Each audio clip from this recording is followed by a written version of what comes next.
Over the past 10 years, I have been extremely passionate about finding the appropriate diagnostic protocol for dyslexia and ADHD. My diagnostic protocol, however, is different. It is very specific scientific underpinnings for diagnosing particular patterns associated with these two conditions. Not just high-level scores, but actual underlying performance patterns. And these patterns have been seen over the last 10 years in over 600-700 evaluations that I have performed. In working with Dr. Mary Chain, the clinical psychologist that I've been associated with for many years, we've been able to actually put together a diagnostic protocol that is extremely specific to identifying the conditions that affect literacy, both reading and writing. This is different than simply performing testing, for example, in schools where the main purpose of the testing is not to actually identify an underlying condition, but to simply identify whether or not a child is scoring low enough to receive accommodations or intervention, regardless of why that child is actually performing at that level with regards to literacy. So many children receive the same exact intervention regardless of whether or not that their literacy difficulty is being caused by dyslexia, ADD, a combination of the two, and different subtypings of those conditions. And the interventions can be quite different. So our protocol for diagnosing dyslexia does rely on standardized testing, for example, the GORT-4 or the test of information processing or the Woodcock-Johnson testing of achievement and cognitive skills. But understanding how to actually take those results and determine what patterns actually exist and how that they reflect a particular condition is not something that is derived from these testing instruments.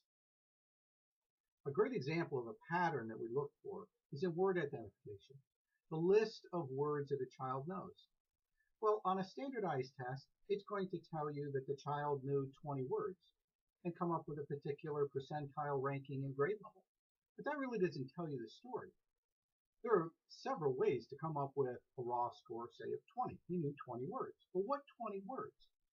A particular pattern that exists in dyseidetic dyslexia is that as the child reads up through a list, he will start having fluency difficulties in an erratic fashion as he moves up the list. So initial fluency perhaps, and then holes in the vocabulary.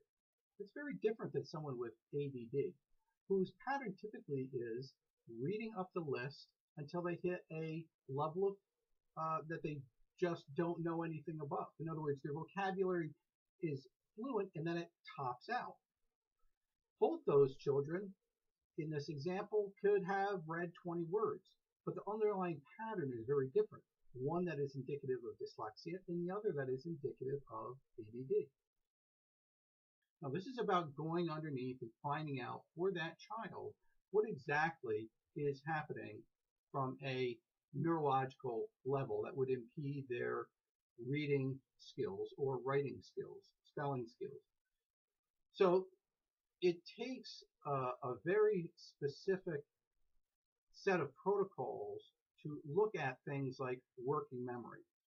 How do we process information visually or auditorily?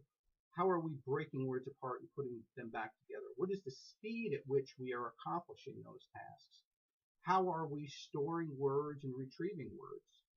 All of this goes into how a child is able to do what should be a relatively straightforward process, the way that most children, 60% of children, will pick up literacy. But for those children that are not, there are very specific reasons why. And very rarely does it have anything to do with their eyes. And very rarely does it have anything to do with actually how they're being taught in terms of why they're not initially progressing.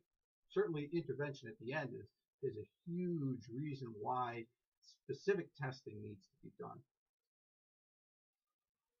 In the final analysis, testing is something that needs to get done right.